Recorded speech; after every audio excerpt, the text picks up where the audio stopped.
the guys from Ping, they've kind of shown me how much the equipment matters. I just love that I can hit any shot I kind of want. We're going to be able to tell some fun stories about what goes on here to help golfers play better golf.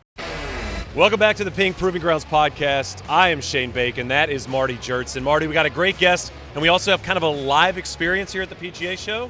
Yeah, this is fun. You get all the sounds, the feels, the bright lights, the PGA show. We're here with John K. Solheim. Good to be here. Yeah. I've been a bit avid listener, and I'm happy to actually be on the show now. Yeah, you're on the other end today, John K. Yeah, so. a lot of pressure. Yeah. John, I asked you this question to kick it off. Have you frequented podcast guests a lot, or is this one of your first ones? This is my first podcast. Wow. You feeling nervous, or you excited about it? I guess a little. I'm usually not nervous about a camera, but it's a pretty good podcast, so I got a lot to live up to. Keep it elevated? Yeah, there's been some good talent on here. And well, we wanted to get into kind of your journey to where you're at right now. I mean, there was a lot of pressure, I'm sure, in that world as well. At what age did you start to get the sense that maybe you'd want to get in the family business? Yeah, you talk about pressure. I would say there was pressure when I was young that everyone assumed I was a good golfer. So, and I would say I did not handle that pressure very well on the golf course. Were you a good player when you were younger? Like better than average, but Okay. nothing spectacular. So like pretty good junior, but like nothing spectacular. And then I would say, yeah, as I started interning at Ping, kind of fell in love with the business, was like, this is what I want to do. And then it was the weird experience to me was right out of college when I started working there. You know, having the Solheim last name, I'm working with people who had been there for 20 years, and they're instantly coming to me asking me what they're supposed to do. You're like, I'll ask you. Yeah, I'm like, whoa, you've got all this experience. I'm the new guy here. So I guess I never saw it as pressure at that point, but it was, I guess, enlightening to me just how it actually worked like that. John K., talk us through your journey, like maybe some of the projects or departments you worked on as both an intern and then when you started going on full time. How long is the podcast? So yeah, we got plenty of time. But a little high level journey. Quick rundown. So like really cool when I was in high school and college, I'd come in and work the summers. Got to work like side by side with Karsten, my grandpa. Yeah. Like multiple summers. He always had like an assistant. He was a lot to work for. So that his assistants would get a summer assignment. They'd get a breather. I'd come in, and by the end of the summer, I was wiped out. He was hard to keep up with. He always had something to go on the go. Got to travel with him, but really learned a ton just from him and his attention to detail and just like what was important, what wasn't important in business and in golf club development. So that kind of fueled the fire of, hey, I love golf club design. I want to be in the golf business. So went to school, got a mechanical engineering degree, and then got hired on to Ping right out of school. Was like a putter designer at first, so learned how to do CAD and was designing putters. Yeah. If you know Ping, like ISO Pure putters was my first project, so it was our first insert putter. Yeah. So it was pretty exciting to be involved with that, and then to me, just kind of magical designing a product in the time it takes. It takes a year or whatever. And then actually we came to the show and launched it. Really? And I just remember being so giddy. I'm not quite as giddy at the show anymore, but I've just back then on how exciting it was to launch this new series of insert putters. So I had a kind of a career in engineering, continued to design putters, and it wasn't that long. I got an MBA during like my first 5 years of work while I was working, and then I became the VP of engineering, ran engineering for 10 years. And then I got assigned to run our Japan office, Ping Golf Japan. Went there for about 4 years, ran that, came back, and then I would call that was like the transition time. Doug Hawken was the president before me. He was kind of at his sunset of his career, and he retired. I took over in 2017, became the CEO, I think in 22, maybe it was the beginning of 23. To be honest, I don't know what the difference at Ping is between president and CEO, but now I have both titles, and that's what I'm enjoying doing right now. I wanted to ask about the experience in Japan. First of all, where'd you live? Where were you based out of? So I was in Tokyo. Azabu-Juban was where my apartment was. Our offices were kind of on the northwest side of Tokyo, so I had like a 50-minute train commute, 45-minute to 2-hour car drive, depending on traffic, to work. So I was right in the heart of Tokyo. It was an awesome experience. Did you speak Japanese? I mean, No, I got Rosetta Stone before Did you really? did, yeah. Okay. And, that was back like when you bought disc, right? Yeah, on software. You listen to it on your Discman. Yeah, and then I did have a tutor. Like I stuck with it. So once a week, I'd have the tutor come over. I would say what I learned is I thought like after a year into it, it would start to get easy and snowball. I got a year into it, and I would say did pretty well for that year, and then just got to a point where I was like, it's just getting harder and harder. So I remember the conversation with my Japanese tutor. I'm like, no new stuff. You've taught me a lot. I just want to get good at what I know, and I've kind of realized I've hit my peak, and I just want to get better at that. So I stuck with it the whole time I was there, but kind of after a while, I was like, I'm not going to be able to write it.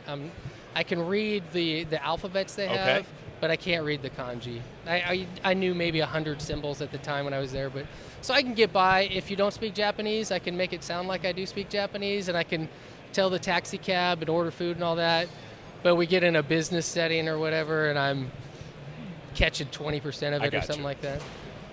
John K., tell us a little bit about like what you learned in your time in Japan on the business side, and then just helping grow our brand. Because when you went over there, our market share is nothing close to what it is today. And what were some of the big changes you make and things you learned on the business side there?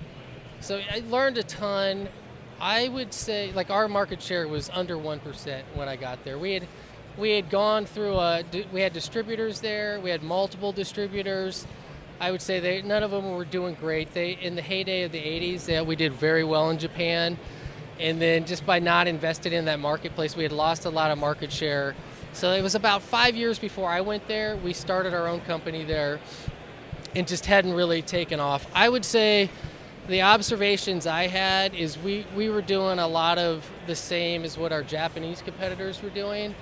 And I remember talking to the team, I'm like, but we're not a Japanese company. Like, the consumer can see we're faking it. This is not who we really are. And I'm like, we've got the best players in the world playing our clubs. We have great market share in the U.S. and Europe. We just need to leverage that, and we need to tell we're a U.S. company. Our ads need to be in Japanese. They need to be able to understand it and everything.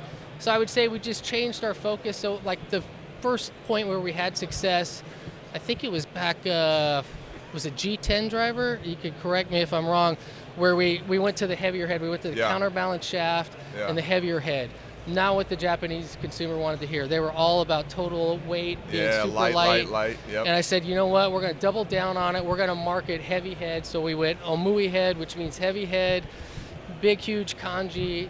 And that's right when we started to get traction. We was like, this is what we are. We do it for performance reasons. And we started to gain traction, and we've been gaining market share there ever since. Yeah, that's a cool story. So staying more authentic to our brand, telling the physics side. So and what you took a see risk. in the U.S. here at the PGA show is what you see in Japan. It's the same thing, maybe a little different, but the core is the same. Yeah. Another follow-up question for you, John K., is how do you, kind of along that vein, how do you kind of stay authentic to like our culture and our heritage while not letting that hold us back from innovating or thinking differently? So that's how do you do that in your leadership role? Definitely, I think you do a great job with that. A tough balance. Like I saw, like when I first became president, and I think I was here, and everyone, what's on your agenda? What you're going to do? And I'm like, well, the biggest thing is to not screw up. And we've got a great company here. We've had, at the time, 55 years, 60 years of success. Like, let's not mess that up. So we got a lot of good things going. With that said, we had some bad years. We had tough years where I think we just got a little slow on whether it's adjusting to the industry, like where we're doing retail at, all sorts of things. We were late with metalwoods and titanium and stuff like that. So I would say it's been a balance of like hanging on to our heritage, and our heritage has always been about performance and better performing product. And then leveraging that to make us better and to make us change and embracing change. So I would say we had kind of gotten very just content with where we were, and not falling for that contentment and always challenging to do more. So without breaking the whole machine in the process. Yeah, exactly. You come into this position, you work, as you said, you interned for your granddad. Do you look at yourself in terms of a leader more like your dad, or more like your granddad, and why? A little bit of both, but neither of them or whatever. Okay. So I would say it's like just as a company ages or whatever, like the next generation of management is always a little different. So Karsten definitely was that entrepreneur, risk taker, did everything. Like I remember coming to the engineering department and being like, okay, I'm going to design putters, and they're like, well, Karsten's on vacation, so we're not really doing anything. He was never on vacation. He was traveling in Europe or whatever. And they're like, yeah, we're waiting for him to get back.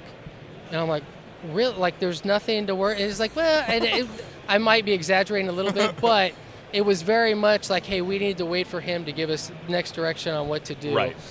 And then I think my dad came in, loosened that up. What my dad, I think, is really good at is like the super fine points of the design. Like I was so because I was always like, we've got this great design, and he would always find 10 things wrong with it. Yeah. And I'd be all upset, and then we'd do what he said, and then it's better. And I'm like, so it took me like 10 years to realize that's actually a pretty good management skill, the strength of saying no and making people go back to the board. So I would say I'm more of an enabler, like a team builder, set the vision and get, the guys like Marty, get the team on the bus, really pushing them and leveraging all their talents. Okay. And I feel like I'm a pretty smart guy myself, but I realize if I get more smart people with me, we can do more than what I saw when it was just Karsten. Because I guess I'm not Karsten, so I need that big, strong team. And we're trying to do more. We got way more irons than we used to have. We got more woods. Technology, we take in so much technology and information with all the player testing we do. We've got a lot of data to process on a daily basis. Not to mention all the apps that Marty builds. All the apps, yeah. Yeah, we got a lot of software now too. Software is awesome. We've heard a lot of compliments to the PGA show about the software. Yeah. John K., one thing I've really liked about your leadership style has been super inspirational to the employees is how hands-on you've been. You were a designer, then you were VP engineering, then I remember you did a project engineer, you jumped in there and were doing the tactical work, running A&T. During COVID, we're all helping build clubs. You're down there doing Loft and Live. I wasn't doing that. I got to admit that. So you get your hands dirty. Do you think that's come natural to you, or are you making like a conscious effort, like, let me go and get my hands dirty? So there are times where I'm like, I got to get my hands dirty. I would say it is kind of just a natural thing. Like when COVID hit and we had more golf clubs on order than we could build. That one I was like, I remember talking to our CFO, and I'm like, well, I'm just going to go down and start helping build them. I think everybody can do that. And he looked at me like I was crazy. And I'm like, well, like a lot of these people, they started in production. We can go back and work in production. Right.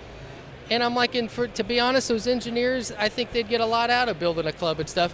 So I really pushed for that. And I was like, well, I'm not going to ask people to do it if I'm not willing to do it myself. And I would say the people they love doing it. You interact with the people. Yeah. I think there's something about touching that product and like going, this putter is going to have a putt to win a club championship someday. Or just think about the customer it's going to and how you're going to make their day. So, I definitely like to be involved in get my hands dirty, so to speak. And to me, it's very rewarding what we do, building golf clubs and stuff. So I never feel like it's like just getting dirty for the sake of getting dirty. Every role we have at the company is providing value. So it's exciting to me to go provide value in whatever role it is. John K., we talked about the PGA show a little bit. You talked about kind of the first time you saw your putter at the show. What is it like coming here every year, the development of it, and not just the development of the show, but the involvement in Ping at the PGA show over the years? Yeah, so to me, it is like right when we like to launch products, so it's great timing for that. I'd like to thank all the PGA pros. Our reps have already hit them with our new product and taking their orders or whatever. So we're not writing a ton of orders here, but it is great to see the whole industry. Golf's been on quite a run as of late, so it's nice to be, within a healthy industry. Everybody's doing well. We see a lot of great faces, a lot of friends, a lot of people I wouldn't normally see run into at the show. So it's great for a lot of things. Is it a young person's show these days, or do you feel like you still have the energy to kind of run through it at the same clip maybe you had a decade ago? It's definitely tiring. I would say for whatever reason, my back has gotten better with age. Okay. My back used to kill me at this show. Interesting. And whatever, kind of getting towards the end of the day here, and I'm still feeling pretty good. Okay, so I don't know. I would think anyone could do it, but it is taxing. And we had a little meeting ahead of time, and I thanked everybody for their efforts because everyone's going to be tired when they're getting on that plane to go home. And so it's a lot of work to be here. You know what's, I compare this a lot, and it's probably a bad comparison, but the PGA show is almost mini Vegas. Everybody shows up and they're excited, and they got their new outfits and they're so excited to get here. And then you go to the airport on Friday afternoon and they're kind of droopy-eyed. Everybody looks a little bit more tired. Yeah, you get a lot of people. They're here. It's go, go, go. I like to kind of turn it down early or whatever because coming West Coast to East Coast, the time change, I'm like, throw you off anyway. I got to make sure I get my sleep, or otherwise I'm going to be a train wreck, and I'm going to be in front of a camera. So it's a key part of it. John K., how has the PGA show changed since you first started coming here? Whew, that's a good question.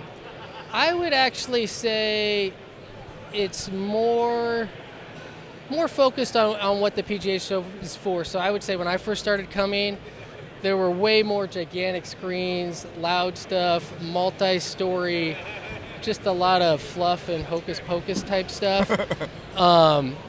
Just like who could do bigger and better boosts or whatever. Yeah. I feel like the big golf equipment brands have all kind of scaled back from that.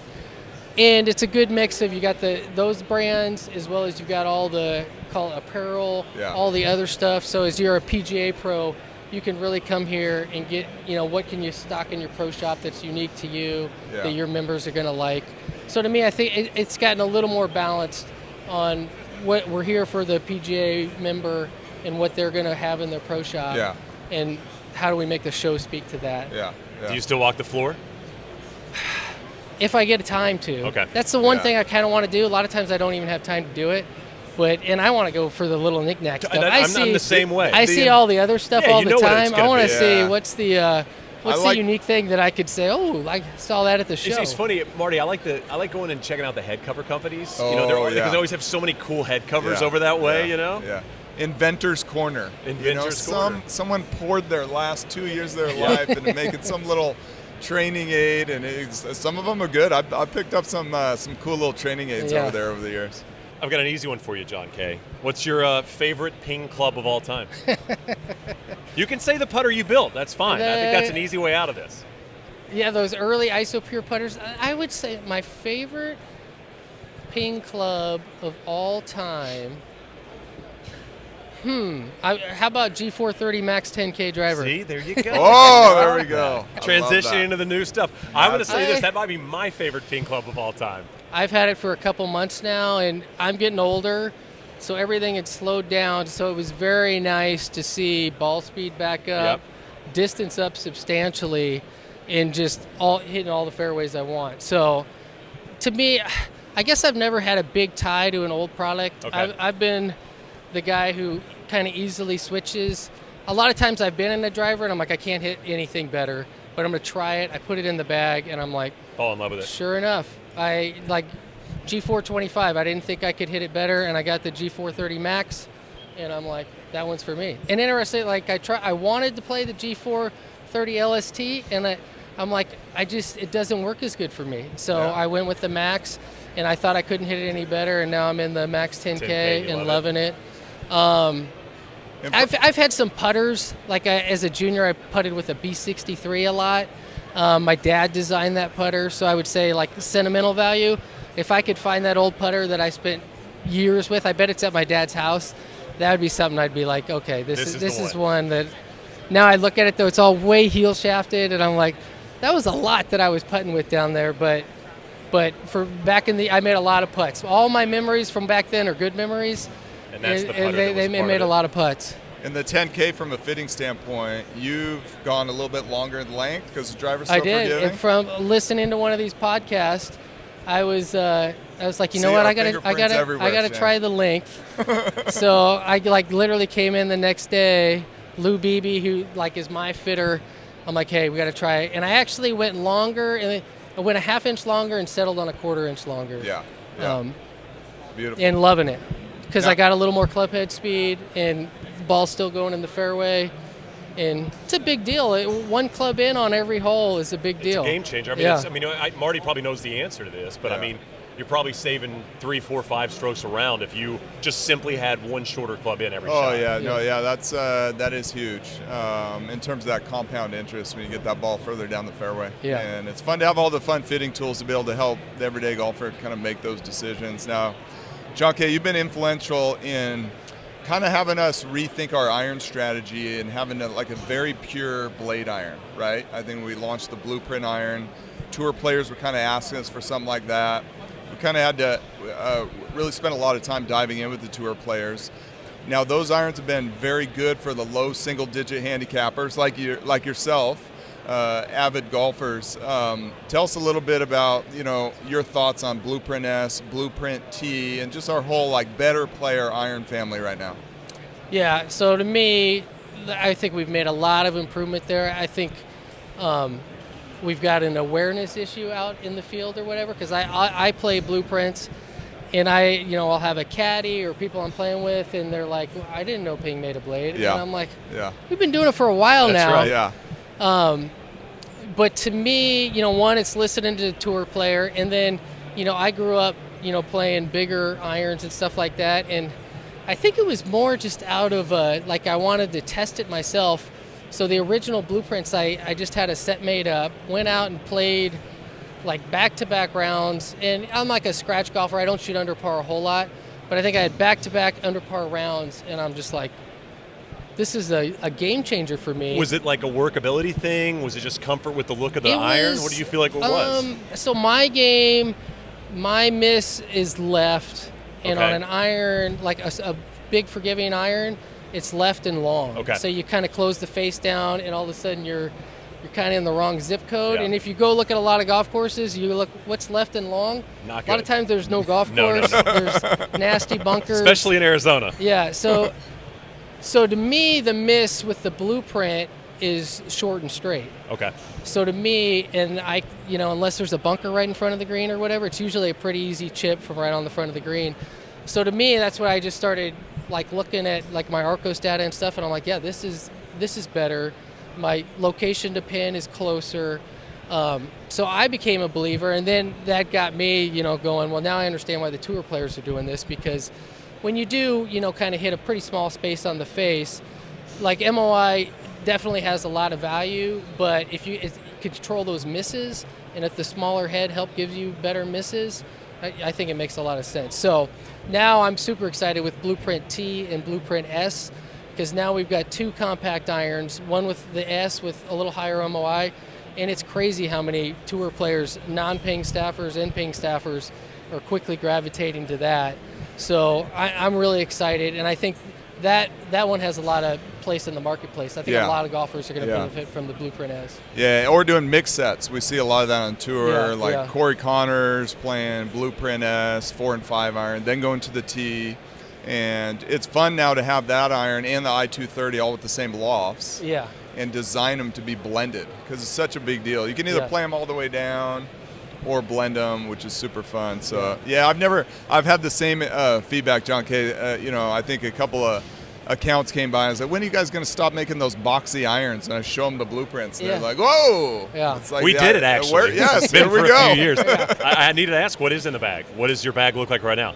So I've got the Max 10K driver. I've got our LST 3-wood, which is awesome.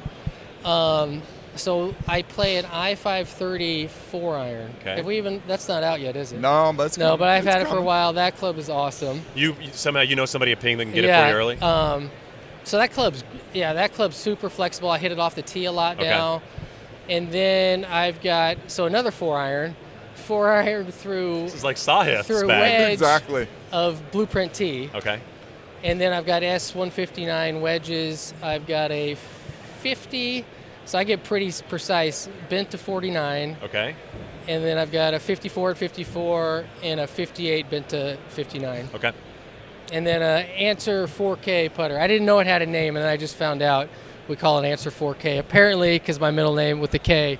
So it's an Answer head. It's a PLD putter with an Answer 4 hosel. So I'm a little more open-closed. Okay. So went in and did the whole PLD fitting. And beautiful. That was a cool thing, too, because I'm more used to seeing like the numbers from TrackMan and Foresight on the launch monitor with a driver, Yeah. but not used to seeing numbers with a putter. And when I did that PLD fitting experience, I'm like, oh, there's like numbers that show this putter's better for me, and I'm hitting it more consistent. So that's all the confidence I need to get it out on the green and make some putts. Yeah, I mean, putter fitting, you got to fall in love with the look of it, but then layer on the science. Yeah. You know, it's like the marriage of art and science. So that iPing, just that incentive to, try to maximize someone's repeatability is super cool that we're doing in there. Now, what about your lob wedge? What grind do you have on your lob wedge? So I do have a custom grind there. So it's the standard sole, and then it's got the dish, like the I2 grind on that, and that gives me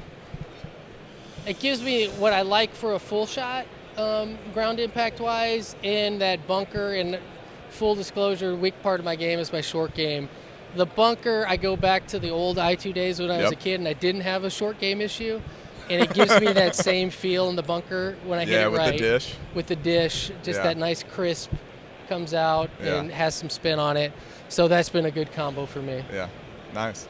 John K., how much golf are you playing right now? Do you get to play once a week? Do you get to play much? I mean, I feel like people within the golf industry either play a lot or they don't play much at all, So I play way more. My kids have gotten a little older. Okay. So I don't have as much commitments on the weekends and stuff. Are they into it at all? I've got one pretty into it. He goes to school at St. Andrews, gets out on there quite a bit.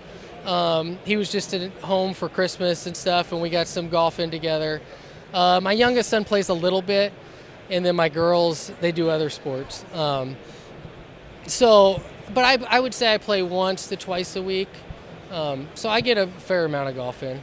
But sometimes I'll go 3 weeks without playing, but then I'll make, I'm playing twice this week or whatever, and then I think of twice the next week. I already got it all scheduled, so I got laid out on the schedule. It's golf season in Phoenix, so there's a decent amount of golf coming up. If you're going to play now. Marty, what are you a week? I've never really asked you this. How often are you playing the 18 holes of golf? I feel like you're more of a practicer. I'm a practicer, and then I'll go play some people at my course, they're like, I never see you. I go out at dark, and I play 4 or 5 holes. I hit a bunch of tee shots, and I'm out of there. But it's all work? A sleeper. Do you play much, is there much casual golf in your life? Not a ton. I'm I just prep for the tournaments, and then occasionally. I'm a sundowner. Okay. I go out at sundown. That's where I go. I'm kind of, because I get that at the golf course too. Oh, we never see you, and I'm like, well, I play early or I play late. Yeah, early or late. But I would say I'm not a practicer. Yeah, because those premium tee times, I'm like, well, that takes up your whole day. I gotta get 2 things in the day or whatever. But I don't practice a ton. I'm fortunate enough we do a lot of player testing at Ping, so I make myself available to that. So that'll get me hitting balls, not every day, but twice a week or whatever at work. So that gets me swinging, and then once a week or maybe twice a week out on the golf course, but early or late. When your son decided to go to St. Andrews, how excited, not just as a dad, but as a golfer, were you that you got to potentially go over there, once or twice a year and play a little bit I of love golf? So we went and visited him in September for the first time. And my wife plays a little bit of golf, but not much. So she's like, well, what are we going to do when we're in St. Andrews? And I looked at her like, you do one thing at St. Andrews. We're going to see our son, and we're going to play golf. Yeah. And she did not get that. And then I'm like, we had a trip to Mexico, and she's like, well, do you want to play golf in Mexico? I'm like, I don't need to. That's not St. Andrews. No, we could go to the beach. We could do those sort of things. So yeah, I was excited. We played Kings Barn in the old course the last time we were there. We played in pouring rain and wind at the old course. So I was like under par on the way out, downwind, and you couldn't even count them all back in. It was, but created great memories. Yeah, it was a lot of fun. Yeah, so cool. John K., what are you doing outside of work these days? I remember, before you moved to Japan, you were doing triathlons. I'd come into work, Shane, and John K. would have already ridden his bike 60 miles, really? And I'm like, oh boy, okay. I didn't feel too good about myself. Those were the days. I still would say I've got the workout bug. I would say it's gotten a little bit more golf focused on trying to do things to maintain the golf swing. If anything, speed it up a little bit. Still get the cardio in, but haven't. My knees don't love running anymore, so I've kind of had to slow that down because I'm like, I don't want to have knee issues. So, so golf I would say is a big spare time thing. Still got one kid at home, so I'm doing my part to shuttle him back and forth to his practices and whatever pickups or take him to school. So that sort of stuff, and yeah, just enjoying some family time and Yeah. playing golf, and Outside a lot of work. Outside of this podcast, obviously, which I know you consume a lot, you're a podcast listener, I'm guessing, and you're a book reader. Are you A little bit. focused on a anything little right bit, now you're into? Yeah. Just finished the Elon Musk book. How was it? It was good. It was good. To me, it was actually my pastor at church that recommended it to me. And I was like, oh, okay, I'll read it. And I got done with it. I'm like, okay, I read it, but I don't think I want to do all this stuff. He's like, no, it's not like the example of what to do. Right. It's like all the stuff you could do at what cost. So to me, it was pretty powerful because like he, puts it in nonstop, but also kind of like level setting of that there could be a too much or whatever, at what cost. Yeah. So, but I thought it was a great read, super interesting because we're like living through it right now. Yep. And we're still like in the middle of Tesla and SpaceX and Yeah, all this stuff. yeah. So it's like the book's already out, but it's not finished. So that was interesting.